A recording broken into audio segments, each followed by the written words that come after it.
Hey you, come, gather around the campfire, and welcome to the party. This is Party Chat, a JRPG podcast where we talk about everything that we love in the world of JRPGs and other Eastern titles. I am one of your hosts, Cameron Hawkins, and with me, as always, is my party partner, Kevin Kenson. Kevin, how you doing? I'm fighting for my life right now in here. No, that we're on. This is the morning of day 4. The last day of PAX. Yeah, and so like I was relatively responsible last night, but I was also up very, very, very late. He's late. So I think I was out even a little later than y'all. We closed that place out. Yeah. You were still there when we left. Yeah, deep convos with folks. So I think I'm conscious. I don't think I'm dreaming this right now. So we'll get some good recordings in. It's be nice. Be a little loopy. I have to say I'm surprised how lively we are considering it being the last day of PAX, the morning of. Sure. But we're here with some special guests. We're here with the JRPG Pursuit podcast, and we have all gotten to go hands-on with Final Fantasy Tactics, the Ivalice Chronicles, and we're ready to talk about it. We got to play about an hour. Yeah. About an hour. And we had to play 2 specific sections of the game. We had to play the beginning, mission, basically, kind of setting up the story of sorts, and then a boss fight at the end of chapter 2, I believe. Near the start of chapter. Near the start of chapter 2. Okay, so just a little bit further down the line. And who here outside of me hasn't played Tactics before? Okay, cool. Emily, I want to hear your thoughts first as someone who has also not played Tactics. What were your thoughts on it? Well, I thought the opening cinematics were just beautiful. Like, the art direction, everything. It was just so lively. I loved it. But when it comes to the gameplay, I wasn't aware that when you, I guess, initially play, it's all auto battle. So I thought I was doing something wrong because you could do different speeds, like for the text and everything. So I was like, did I actually turn this on auto battle? But no, you could just, control the main player and all the other characters, do their turns. And it was nice to have, the turn order visible. So you know kind of what was going on. If you want to speed it up, you could just mash X a little bit so they go. Yeah, the timeline is a new feature, correct? And then Yes. Is the auto battle just like a first mission thing, or is that a new feature as well? First mission. Yeah, that's just the first mission. You control your main character, but then all the other... It's kind of like hey, this is a tutorial. We're going to tell you to walk up to a guy and punch him. And then that's the one fight that's like that, basically. Yeah. And then right after.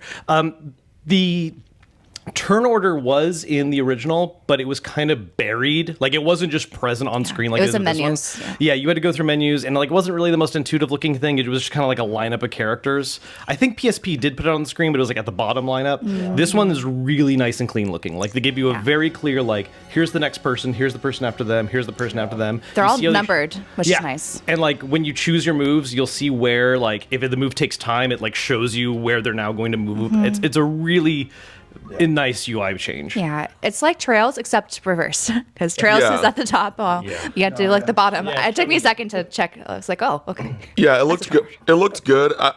Funny thing that you said that about the turn order thing, above their their sprites or their units, because I was just like, oh, that's their level. That's what I had that moment too. I was like, yeah. did they change the level scale? Yeah. What's going on? So it makes sense that Rams is level 1 and then everyone, because that's when I took notice of it, and everyone else is higher. That makes sense. I'm like, oh no, that's the turn order. Okay, cool. The auto battle thing, this is just me just, I guess, yapping a bit, but the auto battle thing I kind of wish was a thing, a actual feature down the line, because one of the things that they introduced in the panel that we saw is that you can choose to flee fights. So you can go to because they kind of do the random Overworld. encounter in the overworld, and it's I wouldn't be against doing the fights if I could just auto battle through them. And then we actually and then we level up, and it's just quicker, that way. But if that's not the case, then kind of oh well. But I feel like that was a bit of a missed opportunity. I don't know. I feel like that's a feature you don't see in SRPGs much. Yes, but totally. And maybe the hardcore SRPG fans wouldn't really like that. But I think we're at the point now with a lot of genres, even outside of JRPGs, where it's having more options that are optional. Sure. That's if you don't want to play with that, that's fine. But I would like something like that. Someone who does like tactics games, but I'm not particularly good at them. Yeah. Like I enjoy playing them, but they are like a little tough. They're a little like hard to digest for me. Like I can only play so much ease your way in a into it, single setting versus like other JRPGs. Yeah, I was just gonna say I don't think we can hard confirm there's no feature can't like hard that. confirm, Yeah, yeah. because the original I don't think the original did, but I do think like one of the remakes of Tactics Ogre offered like an AI thing for like telling like you could just tell specific unit like hey just like you be aggressive and I'm gonna Yeah, maybe be yeah. fine tuning with other people. So I don't think we can like hard say it's not in there because that's true. I it certainly didn't come up in the time we played, No. but we also had fairly limited like level. And there are we also did not other options. Like at the beginning, you could choose like if you wanted more story mode or like normal mode. Yeah. Like there's difficulty settings. Yeah, that is a change too, where you like actually have difficulty options, which I will say, coming from just experience with the original, for those like curious about how the difficulty kind of is. So I played it on the middle one, which I think they called Knight. Knight. Knight. Yeah, it was like Squire Squire Knight Tactician. Yeah, I think Yeah. something Yeah, like that. and Knight absolutely is easier than the original game. Yeah. It It's- felt easy. No, yeah, It was easy. It for sure. Like I think some battles will still offer like some challenge, but I think if you want how the original one felt, Tactician's probably going to be the closest. Yeah. From what we saw in this limited bit, at least. Exactly. Yeah. I could see that. Brandon, your thoughts? Yeah, I really like the fact that it's widescreen, and this seems like a little thing because everything's widescreen now, but the game was made for a 4x3 television, so all the maps are like basically square. They're just like right there in the middle. So finding ways to use that space was good. I like that they have the timeline there on the side. It's a perfect place for it. I really like, and I think we were talking about this. I don't remember who I was talking to. The graphics have this look of like almost like either not watercolors, but pencils. watercolor pencils on like textured paper. Yeah. Is how it looks, and I'm assuming that's the default setting. I know there's classic mode that makes it look more like the PS1 version, which I'm not nostalgic for. It's interesting, like playing that first battle, the auto battle one, because that is the thing in Final Fantasy Tactics I have seen more than anything else. Because I have tried so many times over the years to get into Final Fantasy Tactics, and I have always fallen off of it because I'm like too hard, too hard. But this time, like you said, I noticed that Knight was easier than I remember the original game being, and there's also a difficulty level even easier than that. Yeah. So I think I'll be okay. I think I'll be okay this time. You'll be fine. Yeah. You have more SRPGs on. And I also have more experience than I used to. So, and the voice acting, we haven't talked about the voice acting yet. Yeah. That does so much. It's really Like I know that. So they when they did the PSP version, they redid the script and they made it a lot more like Shakespearean. Yeah. And like that's fine. I like that. But reading that is not as interesting to me as hearing it performed. So you're getting this dialogue that's very Shakespearean, very like epic, but like you have really good actors delivering it, and that makes it work. For me. that the voice acting being added was something I was definitely a little cautious about because, as I mentioned earlier, they also did the remake of Tactics Ogre a couple years back, and that I ran into a few too many situations where it's like, this is a game I've played before. I have a lot of like kind of biases coming in, and like half these characters do not sound how I pictured. And I had that experience much less with what we at least saw in the demo. I thought everyone sounded fantastic. We got to hear the littlest bit of Ben Starr as Dystark, which was he was fantastic. I'm so excited to hear certain scenes with him because I think it's such an interesting character shift from Clive. But yeah, I was very worried about voice acting before, and usually in these situations I'll just end up playing in Japanese and call it a day. But I think I'm gonna do this one in English because I was really happy with that. Yeah, Square brings in the heavy hitters often for their voice acting. Yeah, I said it. Well, I'll say it in the weekly episode that'll come out later. But I got really smitten with Delita pretty quickly as a character, and he's voiced by Harry McIntyre, who's the voice of Noah in Xenoblade Chronicles 3. I'm excited for you to play this. Yeah, I'm. I know. Yeah, So and just in general, the performances have been really, really good. So definitely looking for. Like, this is a game that I was happy that I was getting ported. Like, and I know that Kevin. Like, we've talked on the podcast before that he wants me to play it as soon as possible, and I was like, oh, I'll get to it probably when I get to it. And now I'm just like, fuck, I gotta play this when it drops. It's so good. So Yeah. Dala. Yeah. So for me, I mean, initially before trying out the demo, I was a little iffy on the graphical style. I usually do not like smoothed out pixels. We got Smoothed out pricks, huh? I hate smoothed out bricks. No, I hate smooth pixels on a very like high resolution background or just a high resolution background. It usually looks a little too N64. Sure. But not in a good way. Not in a good way. Yeah. But luckily, like coming into it and seeing it right in front of my face, and like what Brandon said in terms of like, it does have that stylistic like art style where like it looks like a sketch almost, which adds a little bit more, I guess, texture to that. So I thought it actually ended up blowing me away. I was like, okay, this looks beautiful. It honestly like looks like a painting. Like that's like the vibe I got from it. And it's really impressive. It feels like that they didn't just like put like some sort of smooth filter. No, like they really like just redid everything. Yeah. And that's it was very methodical. And one of the things that I wanted to mention, not going trying to sound too far off, because the speaking of like the original and the new, it's not like a setting flip. It is literally you have access to both of these games at the main menu. You choose whether you want to play Final Fantasy Tactics or the Ivalice Chronicles, which I think is really cool. And I hope more remasters do that moving forward, where it's instead of it's like a filter, it's like, hey, here's like both versions of these games. That was actually beautiful, like because like we got to listen to the art director and stuff like that. So like. It's exactly how I pictured it as a kid playing Tactics. Like, like the setting, the tone, the dialogue and everything kind of fits how the art looks on the screen now. Yes. It's like how I envisioned it. Finally caught up with itself. Yeah, like it literally, it's basically finally caught up with itself.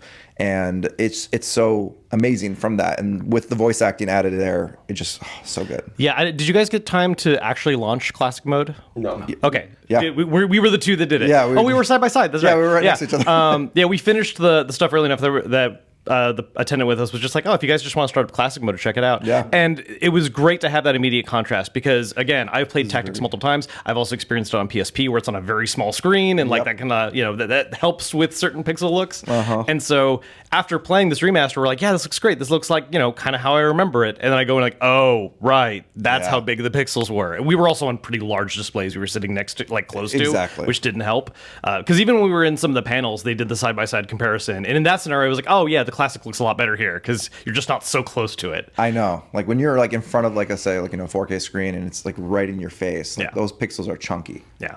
And I do just want to also highlight, I'm sure most people are aware of this, but like for the version difference thing, the reason you launch it from the title screen is because these are like full different versions. Like it's not just the visual, the voice acting is unique to the remaster. There's new dialogue in the remake. There's difficulty options. If you play classic, it's just the classic difficulty. It's literally just the PS1 game. You're loading that up. Yeah. There's nothing. With the PSP dialogue. With That's the the only PSP, change. That's the only change. It's just that. I do want to just really quick shout out to the one visual thing that does bother me a little bit. We've been glazing this a lot, so I got to give my one criticism. 100% do it.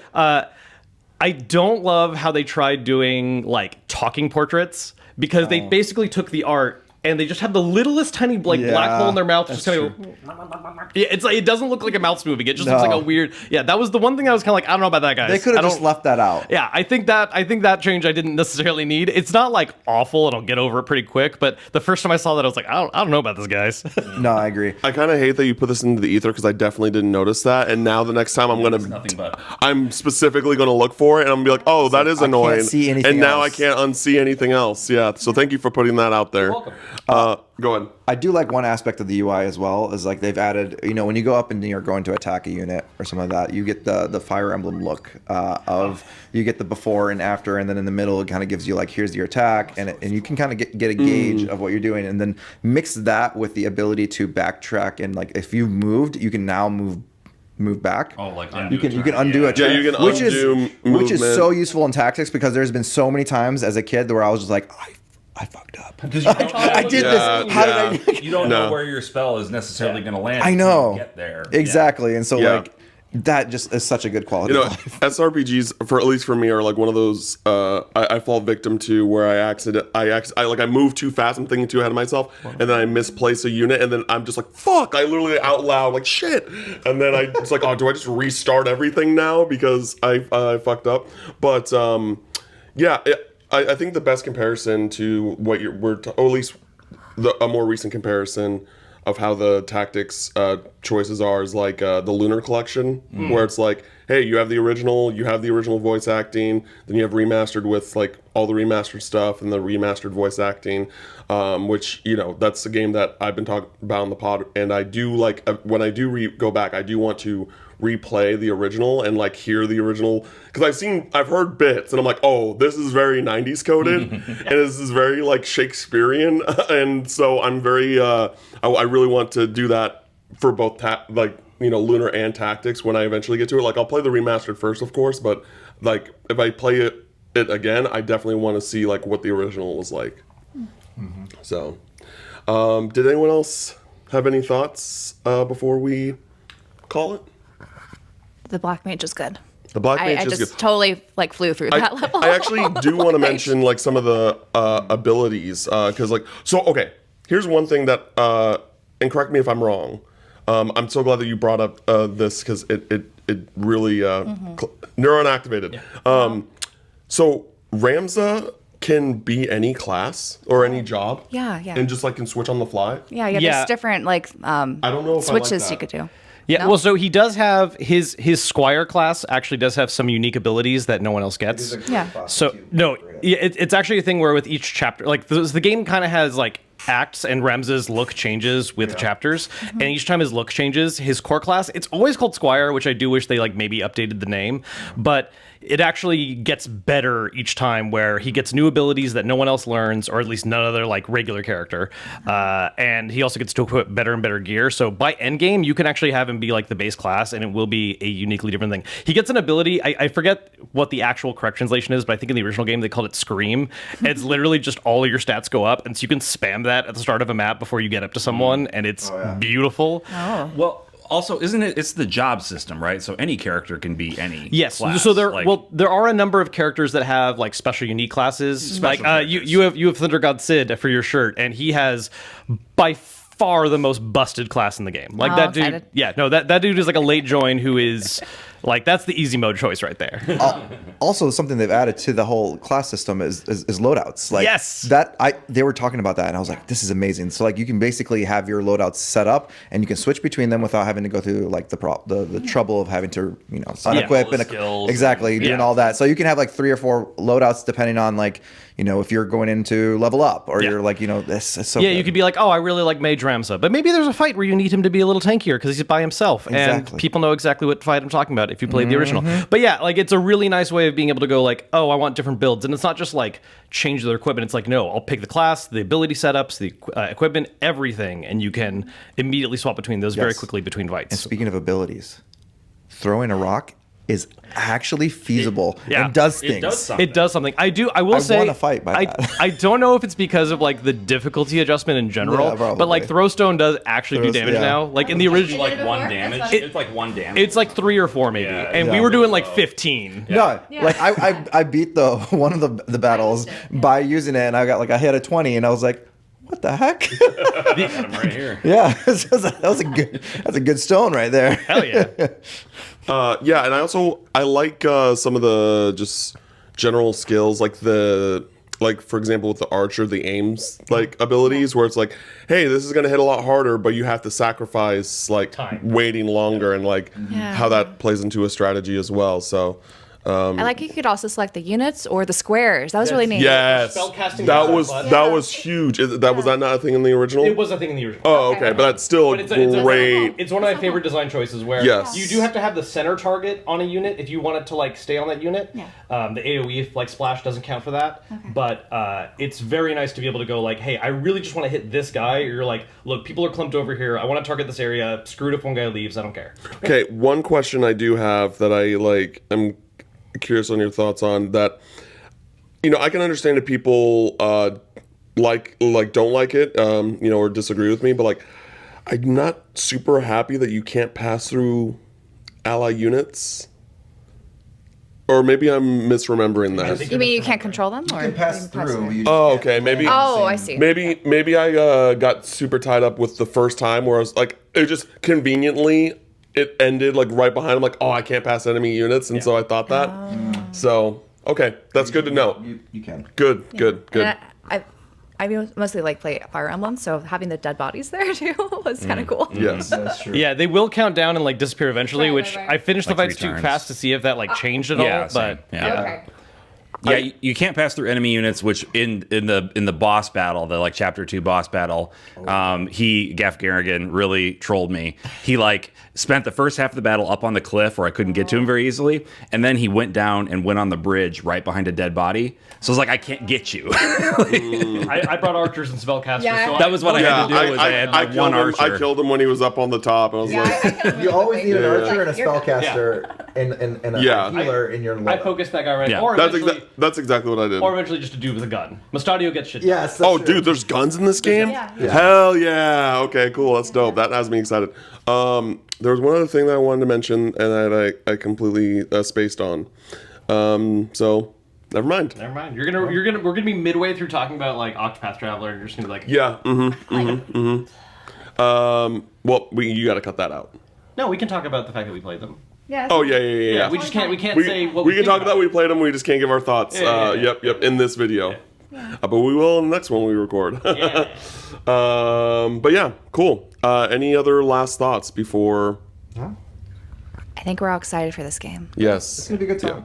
And I'm mostly excited. I don't know if anyone caught this, but Doll and I kind of locked eyes a couple times on this because, as Cam mentioned earlier, Delita is like immediately a character that is resonating with him, and I understand why. And Doll and I, being the two people here who have played through the whole game, are just like, cool, you should play it. Yes. I'm so pumped. Yeah. So I have theories what's going to happen to delete. I know little bits just from like being immersed in like the JRPG space, but I don't know his full story. And So I will say he is a wonderful character. He's actually one of the big standout stars of the game. Absolutely. Really But yeah. well written. Yeah. Yes. And again, the performance I think really like I was really convinced by like this character and his motives like from the 30 minutes that yeah. I played. So, cool. Well, thank you guys for joining us on this. Will be multi-part impressions on Tactics, Octopath, and Dragon Quest. So, you can follow these wonderful human beings on their podcast, JRPG Pursuit, on YouTube, youtube.com/@JRPG Pursuit. at JRPG_Pursuit. JRPG_Pursuit. You can follow Kevin at Kevin Kenson on socials and youtube.com/Kevin Kenson, and you can follow me on socials at CamFinalMix. Thank you everybody for tuning in, and until next time, we'll catch you later. Take care, everyone.